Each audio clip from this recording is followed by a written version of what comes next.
Pourquoi tu es un empathe? Alors on te dit, c'est un don du ciel. Et bon, si tu veux le croire, tu peux le croire. Et c'est peut-être bien un don du ciel pour les autres, mais pour toi.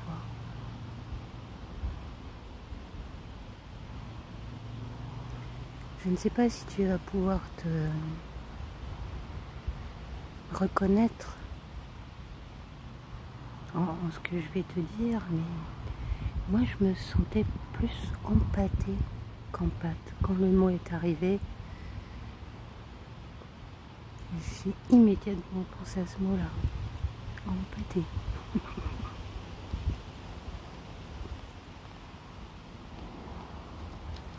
Et ça peut rassurer. Ah ouais, on est un don du ciel. Ouais, génial.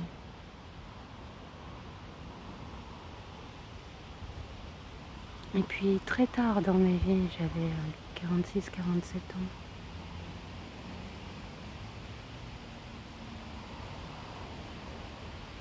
J'ai vu une vidéo qui parlait de la blessure de servitude. Tu peux chercher si tu veux. Je crois que c'est être soi, quelque chose être soi, la chaîne. C'est une psy qui te parle dans cette vidéo. Et là, je me suis bien reconnue. Alors, elle t'en parlera mieux que moi, puisque c'est son idée, hein, la blessure de servitude.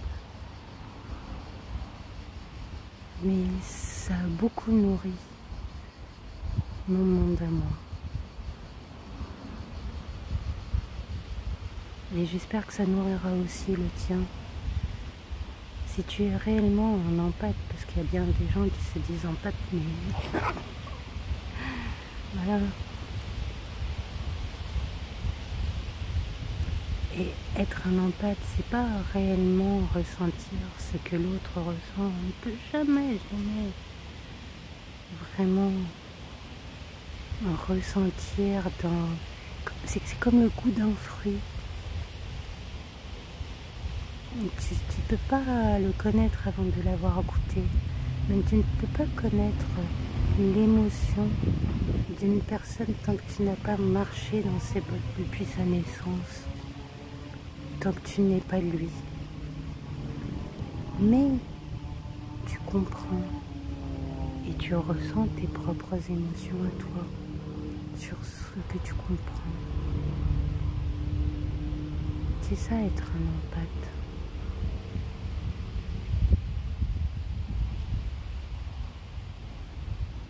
Tu comprends quand quelqu'un est en colère, tu le vois immédiatement sur lui, même quand il veut le cacher. Toi, tu le vois parce qu'il y a des micro-expressions. Tu vois quand quelque chose ne va pas chez la personne. Tu remarques quand une personne est toute palote. Tu remarques quand elle n'a pas envie de parler parce qu'elle est fatiguée. Tu remarques tout ça.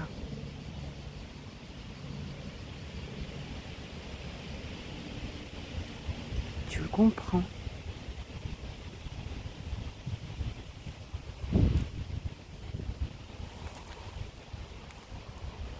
Et tu veux toujours faire quelque chose pour que la personne aille mieux.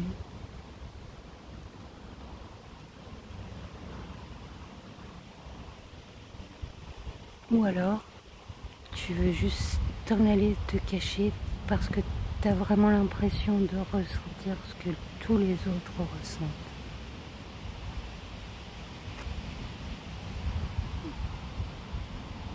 Et c'est vrai que les émotions, ça envoie des vibrations. C'est une évidence. Ça envoie une énergie. C'est une évidence. Mais l'émotion que toi tu ressens sur la base de ces vibrations que tu reçois, ces énergies que tu reçois, bah elles sont quand même bien tiennes.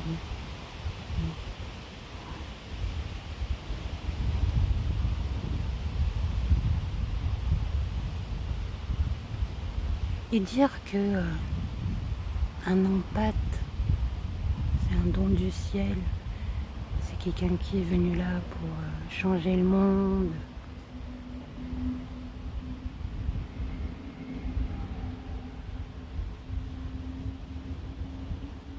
C'est comme dire que quelqu'un qui est méchant est un don de l'enfer et qui est là pour changer le monde. Mais quand t'es un bébé, regarde n'importe quel bébé. Est-ce que tu te dis, ah bah celui-là il est méchant, celui-là il est gentil, celui-là c'est un empathe, celui-là c'est un enculé? Non, je te dis pas ça. Un bébé c'est neutre. C'est toujours neutre.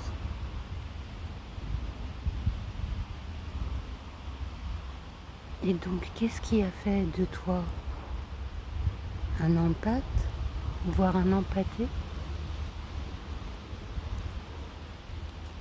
et du méchant un enculé? C'est l'expérience de vie. C'est la programmation qu'on reçoit de la part de nos parents. Et derrière ça, dans l'éducation, avec nos amis, quand on est petit. Et quand on grandit, ben c'est ce qu'on choisit de faire avec cette programmation-là. Est-ce qu'on choisit de la suivre ou pas? Et franchement, dire qu'un empathe, c'est un don du ciel, ça pousse à suivre la programmation qu'on a reçue. Ça pousse à garder toujours vive cette blessure de servitude. Ce qui te programme quand tu es un empathe, c'est le fait que tu as grandi trop vite, tu as dû t'occuper des émotions des autres plutôt que des tiennes. Tous tes besoins ont été reniés. Chaque fois que tu avais un besoin, tu vas te débrouiller toute seule. Tout seul.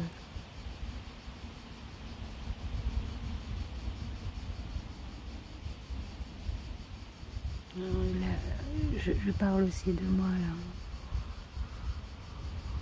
Je sais ce que c'est.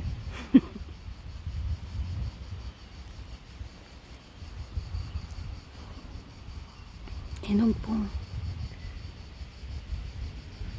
tous tes besoins ont été reniés. Toutes tes émotions ont été invalidées. Tu n'avais pas le droit d'être en colère, tu n'avais pas le droit d'être joyeuse, c'était trop pour ton monde. En général, tu es quelqu'un de sensible.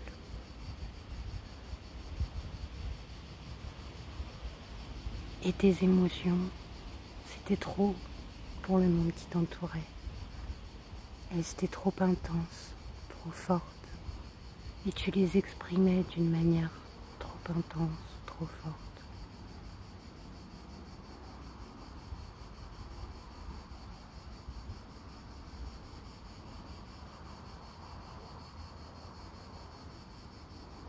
Beaucoup d'empathes sont des aînés aussi.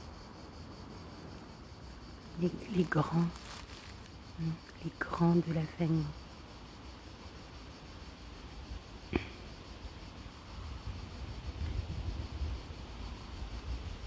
Parce que c'est la raison qui fait que derrière les parents, ils peuvent s'appuyer sur toi et ils te disent c'est toi le grand. Hein. C'est à toi de donner l'exemple. Et même quand tu as 4 ans, ils peuvent te le dire ça. Parce qu'ils en ont un de plus petit.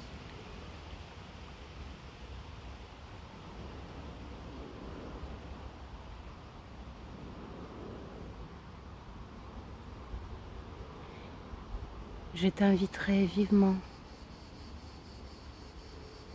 à considérer ce don du ciel comme une blessure, de la guérir.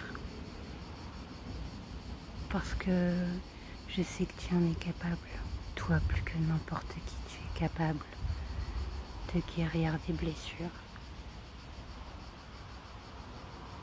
Juste tourne-toi un petit peu plus vers toi.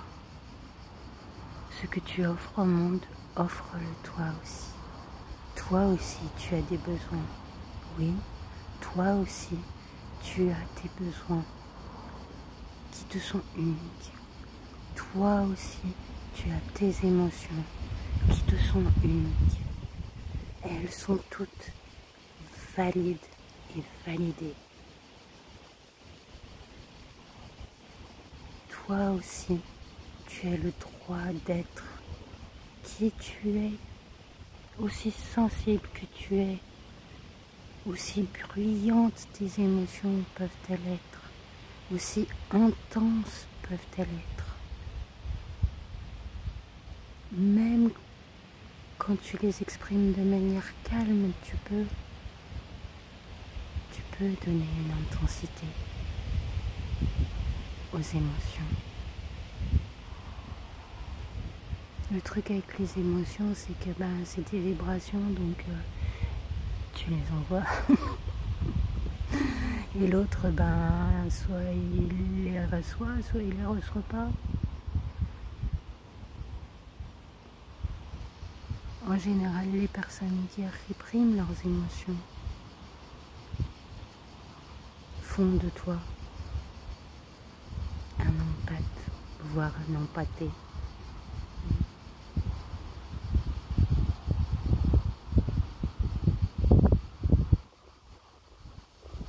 Dis-moi ce que t'en penses, toi. Moi, ça m'a bien... Je dirais pas sauver la vie, mais ça a embelli ma vie. De considérer que c'est une blessure, de la guérir. Je sais pas trop si j'ai encore fini, parce que bon, la guérison en même temps, c'est juste quelque chose qu'on te dit comme ça, que tu guérisses, comme si tu étais malade, mais tu n'es pas malade. Tu as juste le droit d'être qui tu es. Accorde-toi le droit d'être qui tu es.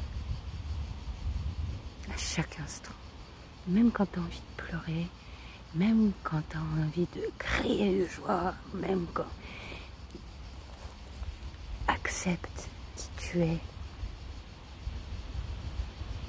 Même quand tu es en échec, même quand tu es en réussite, accepte qui tu es. C'est toi et tu es digne d'amour. Tu es digne de tout le love du monde. Et dis-moi ce que tu en penses, toi.